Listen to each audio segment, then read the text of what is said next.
Olá, estamos de volta nessa viagem pelo controle neural da respiração. Eu tenho aqui alguns protagonistas que nós conhecemos bem, que é o agrupamento GRD, Grupo Respiratório Dorsal, localização dorsal do bulbo. Tenho aqui o GRV, que fica na região anterior do bulbo. Aqui em cima eu tenho o GRP, Grupo Respiratório Pontino, que fica mais na região posterior da ponte. E também no bulbo, olha que interessante, eu tenho aqui os quimiorreceptores centrais. Seria uma quarta área desse centro respiratório. Uma área que fica também na região anterior do bulbo, um pouco abaixo do GRV. Esses são os nossos quimiorreceptores centrais. São neurônios sensíveis a alguns estímulos químicos que chegam aqui no líquido cerebroespinal, que é todo esse espaço azul, vamos imaginar. E quais são esses estímulos químicos? O aumento de CO2 e o aumento de hidrogênio. Porém, qual estímulo direto acontece aqui? Não é o do CO2, é do hidrogênio. Mas nós vamos perceber que se esse hidrogênio chega aqui, é porque indiretamente o CO2 aumentou. Muito bem, o que eu vou fazer? Eu vou colocar o texto nesse quadro branco aqui, ó. Mas antes, perdão, essas células aqui, ó, vamos voltar aqui, ó. Essas células são as células endoteliais dos capilares e esse espaço aqui, ó, depois da célula, ele é muito importante, a nossa barreira hematoencefálica. A barreira hematoencefálica ela é fundamental para a vida do encéfalo, do sistema nervoso central. Ela é uma barreira que evita que algumas toxinas, alguns elementos que chegam pela corrente sanguínea não entrem aqui, ó, e possam causar algum tipo de dano ao sistema nervoso central. Então a barreira hematoencefálica, ela é muito importante para a proteção do nosso encéfalo, ok? E ela vai ter um papel importante também nesse controle central da respiração, pelo CO2 e pelo hidrogênio, ok? Muito bem. Já que nós conhecemos um pouco mais essa figura, esse cenário, vamos agora explicar o passo a passo dos eventos funcionais e eu vou colocar nesse quadro branco aqui, tá bom? Primeiro evento, vamos lá? 1. A difusão, eu vou ter aqui, ó, a difusão do CO2. O CO2 do sangue se difunde através da barreira hematoencefálica.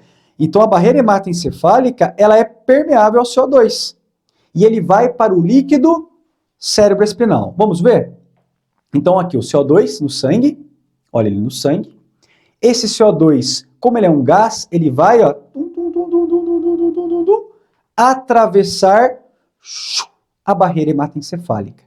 Então, a barreira hematoencefálica, ela é permeável ao CO2. Esse foi o evento 1, difusão do CO2. Tranquilo? Tá percebendo como você, quando entende no passo a passo, não tem como não entender. Quando você segue o passo a passo, não tem como não compreender aquele cenário funcional. Não entendeu? Volta o vídeo. Se você entendeu, vamos lá então agora, evento 2. Conversão em H2CO3, que é o ácido carbônico. Vamos lá. No líquido cerebroespinal, o CO2 se combina com a água, e eu tenho um tanto de água aqui, para formar o ácido carbônico, que é o H2CO3. Vamos ver agora a animação? Então, esse CO2 se combina com a água, muito presente aqui, na verdade, o nosso corpo basicamente é água. E quando eu tenho a junção de CO2 mais H2O, eu formo o H2CO3, que é o ácido carbônico. E só por curiosidade, existe uma enzima que faz essa união, que é a enzima, você sabe o nome? Vamos lá? Anidrase carbônica. Ok? Esse foi o nosso evento 2. Vamos para o evento 3? Então agora, evento 3. Depois que você formou o H2CO3, vai ter uma dissociação, uma quebra desse H2CO3. O H2CO3 se dissocia em bicarbonato e hidrogênio. Vamos ver? Então, ele foi formado e ele já tem uma quebra, e nessa quebra ela resulta em bicarbonato, HCO3- e H+. Olha só, aqui está um ponto importante. O H+. Gente, o H+, ele é um elemento muito, muito, muito importante aqui. Porque o H+, ele, quando livre em algum solvente, ele deixa o processo muito mais ácido, tá? E esse H+, da onde que ele veio? Cada vez mais que eu vou aumentando o H+, é porque ele veio de quem? Ele veio do CO2. Você vai perceber que existe uma relação muito estreita entre esse hidrogênio que está aqui no líquido cerebroespinal com aquele CO2 que estava no sangue. Qualquer aumento de CO2 provoca um aumento de hidrogênio aqui dentro. Por isso que os dois são estímulos que eu citei anteriormente. Aumento de CO2 e aumento de hidrogênio. Esse hidrogênio veio do CO2. Esse foi o nosso evento 3. Agora vamos lá. Evento 4. Estimulação dos quimiorreceptores centrais. Agora o nosso protagonista entra em cena. Os íons H+, o hidrogênio, ele estimula de maneira direta os quimiorreceptores centrais. Vamos ver então? Então, eu vou produzindo aqui o H+. Esse H+, cada vez mais vai se acumulando aqui no líquido cerebroespinal e ele tem um poder incrível de acionar, de se ligar aqui a esses quimiorreceptores centrais. Vamos mostrar, ó. Puf, cada vez mais hidrogênio, puf. Eu vou estimulando esses sensores que percebem o H+. E aí? E aí, que toda vez que você tiver muito hidrogênio a nível central, você estimula os quimiorreceptores centrais. Perceberam que o quimiorreceptor central, ele não consegue ler aumento de CO2. Não tem importância.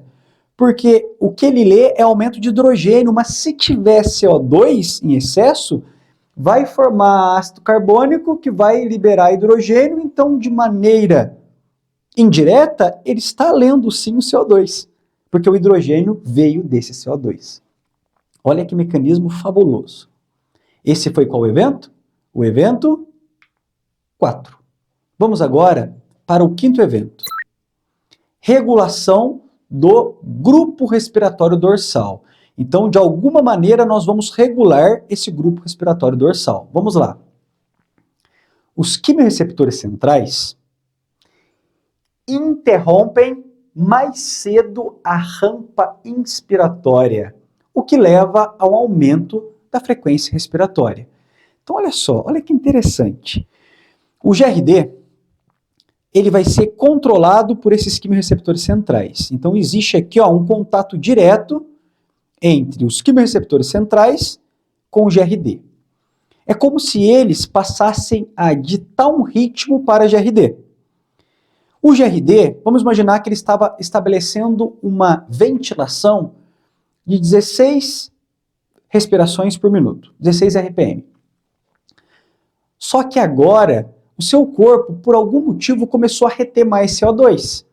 Se começa a reter mais CO2, é interessante aumentar essa frequência respiratória para limpar mais esse CO2, eliminar mais esse CO2, para que ele não te mate de uma acidose respiratória. A natureza então é tão sábia que o próprio CO2 que poderia te matar, ele consegue desencadear esse estímulo que faz o quê?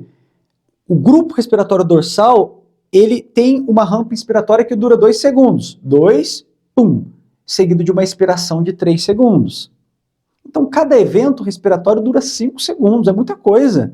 Nesse momento, o que acontece? o quimiorreceptor central ele vem aqui e ele aumenta esse ritmo respiratório, ele corta mais cedo a rampa, aumentando essa frequência respiratória 16 para 20, para 30, e assim você limpa muito mais rápido esse CO2 do seu corpo. E esse foi o evento 5. Olha como é uma maquinária tão bem montada. E só por curiosidade, se você poderia pensar agora, bom, então o estímulo de quimiorreceptor central é o aumento de CO2, que de maneira indireta leva ao aumento de hidrogênio, e é o hidrogênio que estimula o quimiorreceptor central. O quimiorreceptor central ele quase não percebe de maneira direta o próprio CO2. Mas, por que então que um hidrogênio que veio lá do sangue, vamos imaginar, esse hidrogênio, será que ele, independente desse CO2 aqui, pode entrar e estimular o quimiorreceptor central? Não. Por quê? Porque existe a barreira hematoencefálica. Ela não é permeável ao hidrogênio do sangue. Isso é ótimo, porque senão qualquer aumento de acidose a nível periférico poderia fazer esse hidrogênio entrar no sistema nervoso central, dar uma acidose aqui e matar neurônios. Então essa barreira protege o sistema nervoso central de uma acidose periférica, tá? Vou até destacar aqui agora. Observação. As mudanças plasmáticas do pH periférico, ok? Geralmente não influenciam diretamente os quimiorreceptores centrais. Por quê? Porque o hidrogênio plasmático, o hidrogênio do sangue, ele não atravessa ou atravessa a barreira hematoencefálica muito lentamente. E, portanto, tem pouco efeito direto sobre os quimiorreceptores centrais. Interessantíssimo, né? Essa é uma das figuras fisiopatológicas que eu mais gosto. Eu confesso que ela deu muito trabalho para ser montada, mas o resultado ficou muito bacana. Então eu tenho aqui, figura 4.12, mecanismo da respiração de Cheyne-Stokes. Vamos entrar dentro dessa mulher? E aí, olha só, tudo começa com o quê? Com a insuficiência cardíaca. A insuficiência cardíaca leva a uma diminuição do débito cardíaco. Vamos lá? Então imagina uma insuficiência cardíaca, e essa insuficiência cardíaca grave pode ser causada por tantos motivos. Um infarto agudo do miocárdio, uma doença de Chagas, uma arritmia, ok? Qualquer motivo que leve a uma insuficiência cardíaca grave é o nosso evento 1. Evento 2. Com isso eu vou ter a diminuição da perfusão cerebral. A diminuição do débito cardíaco leva a uma diminuição da perfusão cerebral. Vamos ver? Então, o que vai acontecer?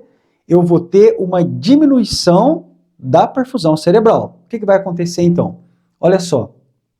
Esse coração mais fraco, esse coração com menor poder de ejeção, ele leva à diminuição da perfusão cerebral, e esse foi o evento 2.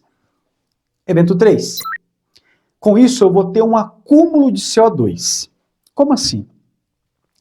Durante essa diminuição de perfusão, o CO2 não é adequadamente eliminado, porque o que elimina o CO2 e traz ele de volta para o pulmão estabelecer a expiração é um fluxo sanguíneo.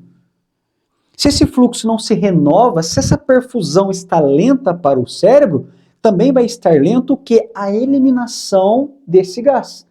Então, se a perfusão cai, o dióxido de carbono ele aumenta a nível central. Vamos ver aqui? Então eu começo a reter, a acumular o CO2, porque o CO2 não é adequadamente eliminado nesse momento. E esse foi o nosso evento 3, o acúmulo de CO2 a nível central. Por enquanto, tudo bem? Os 3 momentos? Então vamos lá. Próximo. Teremos aqui o quarto evento. Olha só. Diminuir aqui para mostrar o quarto evento. Quarto evento. Com o aumento de CO2, eu já ensinei, nós vamos ter então a estimulação dos quimiorreceptores. O acúmulo de CO2 estimula os quimiorreceptores centrais. Eu vou fazer um corte bem aqui nesse tronco encefálico, ó, vou dar um destaque aqui e eu vou aumentar com essa imagem aqui, ó, tá bom? Então esse aqui é o meu tronco encefálico, vista anterior. Por curiosidade, bem aqui é o mesencéfalo, aqui é a ponte e aqui é o bulbo, ok? E essa é a nossa barreira hematoencefálica. E esse é o nosso GRD, Grupo Respiratório Dorsal. O que vai acontecer? O acúmulo de CO2, você já aprendeu que ele atravessa a barreira hematoencefálica, aqui ele se combina com a água, forma o ácido carbônico, que ele vai se dissociar em bicarbonato mais hidrogênio. E o acúmulo desse hidrogênio vai estimular quem? Os quimiorreceptores centrais. E esse quimiorreceptor central estimulado, ele também aumenta, que é o nosso quarto evento aqui, ele vai estabelecer o quinto e último evento, que vai ser a hiperventilação.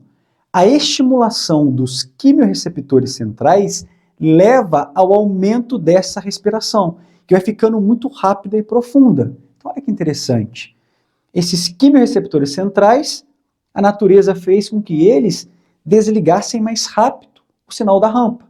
Então, você começa a ter um aumento da frequência respiratória. E isso vai estabelecer o quê? O quinto evento que eu vejo nesse gráfico aqui, ó, a respiração de Cheyne-Stokes. Vamos aumentar um pouco o gráfico? Olha que interessante. Aqui eu tenho a respiração rápida e profunda. E essa respiração rápida e profunda, quem está causando ela? É o CO2. Por quê? Porque o acúmulo de CO2 eu mostrei que gera mais hidrogênio e estimula mais o grupo respiratório dorsal, que faz essa respiração rápida e profunda. Então, no momento que você tem a insuficiência cardíaca e leva à queda da perfusão e não elimina bem esse dióxido de carbono, você inicia a respiração de Cheyne-Stokes. E aí? Aqui que está o pulo do gato. Como o seu corpo ele tem essa resposta e você faz Cheyne-Stokes, você aumenta de maneira tão abrupta essa respiração que você agora elimina do nada esse CO2. Então o CO2 cai, o hidrogênio cai, o quimiorreceptor para de entender aquilo e ele para de estimular de maneira abrupta quem? O seu núcleo dorsal. E aí ele é como se ele entrasse em colapso momentaneamente, tendo o período de apneia. Essa apneia dura alguns segundos e o fim dela, já que você não está eliminando o CO2, novamente gera o acúmulo de CO2 e o ciclo vai ficando vicioso e se repete. Toda a engrenagem da respiração de Cheyne-Stokes começou então com o aumento de CO2 e o entendimento de como isso acontece, com certeza depende desse cenário fisiológico que acabamos de estudar, que se resume no controle central pelo aumento de CO2 e hidrogênio. Olá, se você está gostando desse vídeo, olha o que eu tenho para você.